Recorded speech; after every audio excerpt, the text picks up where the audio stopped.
All right, let's kick off this explainer by confronting a pretty mind-bending physical reality. We are so incredibly used to thinking of computer hardware as this giant, humming metal box sitting under a desk, or maybe a sleek slab of glass and aluminum in our pockets. But the truth is, hardware doesn't actually need to look like that at all. In fact, it can be virtually invisible. It's wild to think about, but there is an IBM processor from 2018 that is literally the size of a single grain of sea salt, a grain of salt. Yet, astonishingly, it packs the exact same processing power as a bulky 1990s x86 desktop computer. It's a stark reminder of our first core principle today. Hardware is essentially just physical architecture waiting around for instructions. Welcome to the Explainer. Today, we are completely demystifying exactly what happens under the hood of your devices. We know the hardware is there, whether it's the size of a grain of salt or a massive warehouse-sized server farm. But today, we're exploring the invisible magic that actually brings it all to life. We're talking about the software fundamentals that turn inert silicon into the tools that run our modern world. Here's our roadmap for today. We'll be covering the computer system hierarchy, system versus application software, the operating system boss, everyday application tools, processing modes explained, and finally, the power of virtualization. Starting with Section 1, the computer system hierarchy. From you to the metal. So, the fundamental equation of all computing is actually beautifully simple.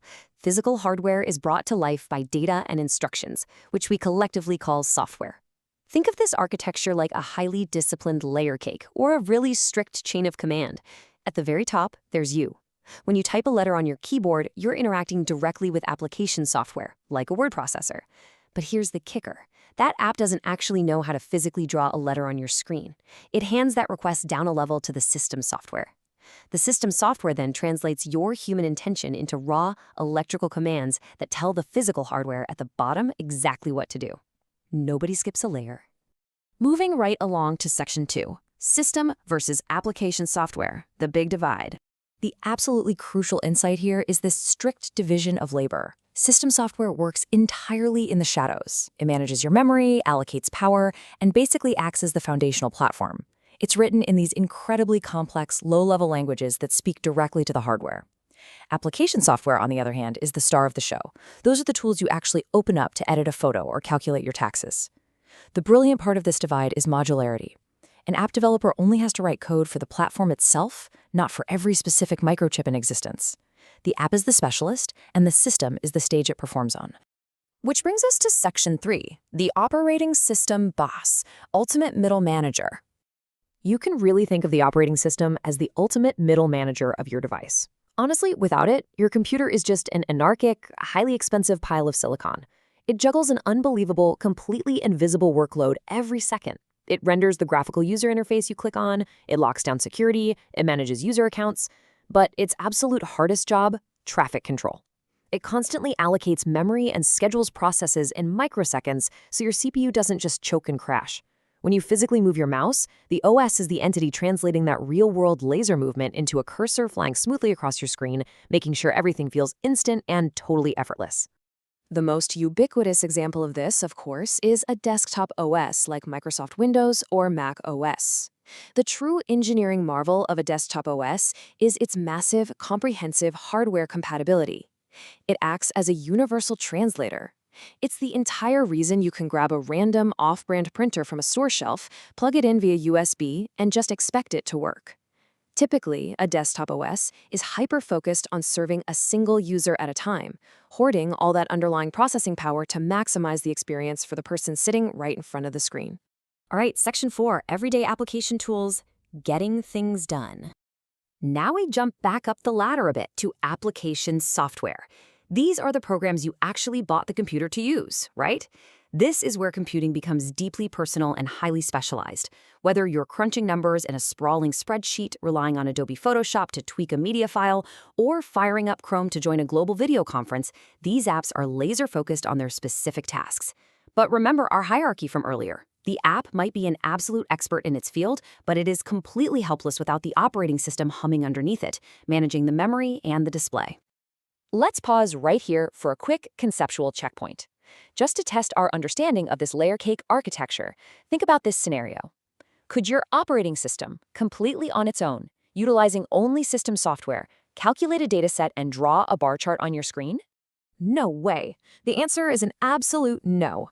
Your system software is an incredibly powerful foundation, for sure, but it is utterly clueless about financial data or graphic generation. You absolutely need an application program, like a dedicated spreadsheet app, to understand the math, interpret the dataset, and actually execute the commands to draw that chart. Think of it like this. The system software keeps the engine running and the lights on, but the application software is the driver actually steering you to your destination. Next up, Section 5, Processing Modes Explained, How Computers Think. So, how exactly do computers chew through the massive mountains of data we feed them?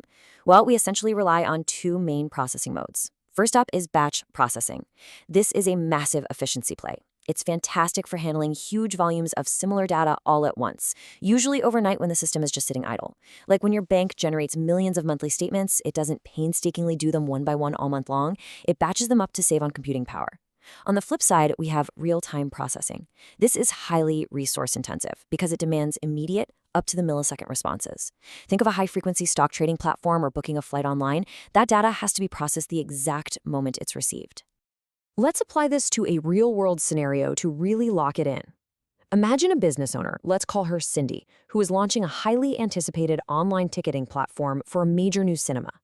If she wants to avoid an absolute customer service disaster on opening night, which of these processing modes must her system utilize? If you guessed real-time processing, you hit the nail on the head. If she mistakenly deployed a batch processing system, total chaos would ensue. Multiple customers could log in and successfully buy the exact same seat because the system wouldn't bother updating the master seating inventory until it processed the whole batch of sales at midnight. Real-time processing guarantees the database is updated instantly after every single transaction, ensuring a seat is never ever double-booked. But wait, what if Cindy's Cinema becomes a massive global franchise and the computing load just skyrockets? To handle really intense, massive workloads, systems scale up in two distinct ways. One method is parallel processing, where multiple processor cores physically housed inside a single computer share one main memory pool to tackle subtasks simultaneously. Alternatively, there is distributed processing. This uses a high-speed network to connect entirely separate independent computers across the globe to share the load. It's basically the difference between having a brilliant team of experts in one room sharing a single whiteboard versus having multiple branch offices coordinating a massive project over the phone. Finally, we reach Section 6, the power of virtualization. Computers inside computers. Virtualization is one of the most powerful and, frankly, kind of mind-bending capabilities of modern software. It is essentially the inception of tech, running a dream within a dream. It uses special utility programs called hypervisors to logically carve up your physical hardware into multiple virtual machines. You could be running Windows natively on your laptop, but inside a little window in your screen, you're running a completely different, fully functional Linux operating system. And that virtual OS? It genuinely believes it has its own dedicated physical processor, memory, and hard drive, but it's all just a clever mathematical illusion. This is exactly how massive cloud servers operate so efficiently, securely isolating apps from one another on the exact same physical metal.